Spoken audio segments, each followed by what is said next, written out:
think I'm live. Hello, Happy New Year. It is the 14th of January, and I have had a couple of weeks off, so I'm feeling totally out of this at the moment. It's really weird to just jump back into doing live videos. But welcome.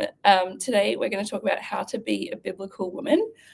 So this is going live in a few different places on the internet. I think we're live everywhere now. So if you're watching on YouTube, make sure that you subscribe and hit the bell icon so you get notified when we go live. I'm going to try and keep a regular cadence this year of Tuesdays and Thursdays, but it just depends on my availability. So just so that you get notified every time that I go live, that's what you can do. If you're watching, sorry, I'm a little bit sick. I've got a bit of a cough at the moment. If you're watching on Facebook, keep watching on there. Feel free to go subscribe on YouTube if you want. If you're watching on the website, keep watching there. Yeah, can you tell I'm feeling totally out of it right now? It's really weird to just do another live video after taking a couple of weeks break. But why would you want to follow me in the first place? I'll quickly run down what I'm even here for. I really believe that God's called me to speak on my mental health journey and how God's transformed me. Even 5 years ago, definitely 10 years ago, but even 5 years ago, I was a completely different person. I was living in bondage to anxiety and depression. And I don't know if people even really knew how much I was struggling because I was pretty good at kind of masking it. But God's just transformed me. And now I'm living in confidence and living in biblical womanhood, which is what we're talking about today. I'm living as the person that God's created me to be, and actually serving his kingdom in the way that he designed me to serve his kingdom, which I couldn't do before because I was just so in bondage to depression and anxiety. I've got lots of different things going on, but don't we all? So yeah, I'm here to just share how God's transformed me, and hopefully for those of you who are also in the same boat, I can give you some encouragement and some tips and some strategies so that you can see the same transformation in your own life. So today we're talking about how to be a biblical woman. This may seem like a random topic, but I think it does. When I talk about transforming into the woman we're called to be, who is that? Who does God want us to be, particularly as women? Because in our culture it's crazy at the moment with all these different ideas of what we should be as women, and there's so many different ideas. So I thought, let's get back to scripture and what does scripture say about us as women, and what's God's vision for the way that we should be living our lives as women.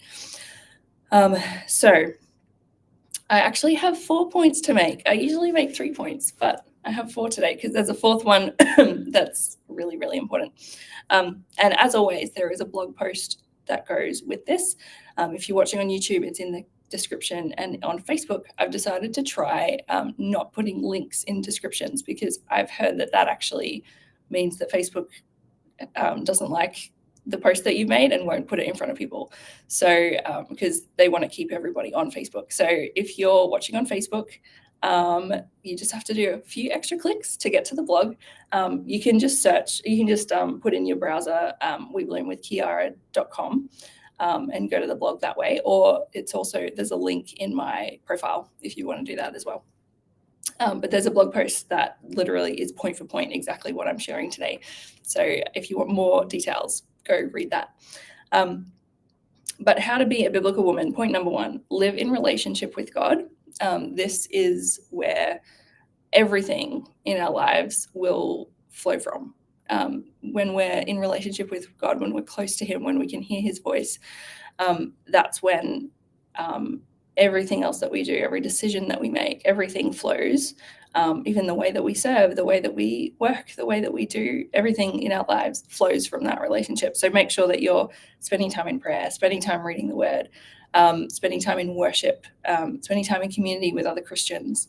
That is going to help you live in relationship with God. And the cool thing is, this is something that I experienced when you start prioritizing, when you have everything in your life in the proper priorities, biblically speaking, and God is your number one priority, or really your only priority, and everything else flows from that.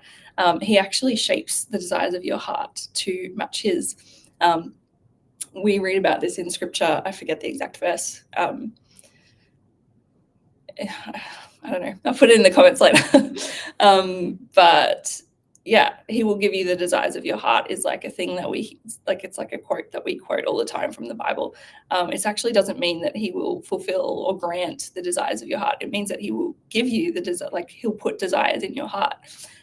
So that's something really cool. So when you start living in relationship with him, he's going to put desires in your heart to do random things like, serving people around you, or like for me, for example, serving a youth group or whatever it may be. Like I have this real desire to do that. And it's like, why would I want to give up my Friday night? But it's because he's shaping the desires of my heart to match his. And he helps me to fulfill those desires. So that's number one. Number two, embrace a heart of servanthood. So we are called, not just as women, as Christians, we're called to live a life of service. This is exampled by Jesus. He literally served when he was on this earth. So I'm not just saying women are to serve and men aren't, because obviously that's false. But as women and as men, we're called to serve. So serve God first and foremost, serve family, like our families, if we have families, and then serve our community. So just think about the things that God's gifted you with, and the skills and the talents and the passions and the hobbies that you have. How can you use those to serve God and to glorify him, really? And then point number three, pursue wisdom and strength. We see this in the Bible, particularly the really strong female characters of the Bible.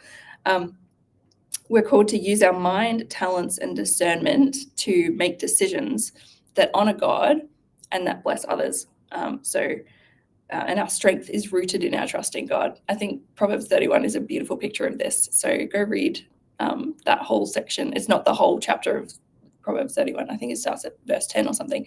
But it describes the ideal woman. And it's actually written to a man. Like this is the ideal woman that you want to look for in a wife. But as women, we can read it and go, let's aspire to live a life that looks like this. And then point number four, be a light to others. So we are called, so this is the fourth point that I really wanted to include. We're called to be a light to others. And by that, I mean, we're called to take part in the purpose of God's kingdom of spreading his message. So sharing the gospel, or showing the people in our lives, Christians and non-Christians, but particularly non-Christians, we're called to show them who Jesus is, and share the gospel with them and show them what God's done in our lives. So is your life reflecting Christ? Obviously, we're not necessarily just like spending all day, every day shouting from the streets about Jesus. It's the way that we live our lives. So does your life, just think about it for a moment, does your life, the way that you're living, does it reflect Jesus? Does it show people around you who Jesus really is? Yeah, that's a convicting thing for me, and I'm sure it's convicting for you too. So that's my 4 points. Go read the blog post to get more info. I have a deep dive in my private community. If you like this topic and you want to learn more, I did a massively in-depth, it's only 20 minutes, but it's like going deep into scripture on what is your calling. So this is particularly aimed at women, obviously. My group is for women. So what is your calling? Because as I said, when we're working on our mental health, we're wanting to free ourselves up from the bondage to different mental health issues that we have going on, so that we can be the person that God's called us to be, so that God can transform us. There is a massive crane right outside this window and it's moving towards it. I'm I'm level 4 of a building, and it's like literally, anyway. What was I saying? That's really distracting. So we're wanting, like, our goal through what I'm doing here is for us to transform into the women that God's called us to be, so that we can live this valiant life of service to God and doing crazy, amazing things for his kingdom. But what is that? When we're freed up from these mental health issues, what is it that we're called to do, each of us individually. So that's something that I go into in the deep dive, and it was so fun to film. So jump over there, and it's completely free, by the way. The link on YouTube is in the description. On Facebook, the link is on my profile. It's very, very difficult to miss. It's called Rising from the Fog. You'll see it all over my profile.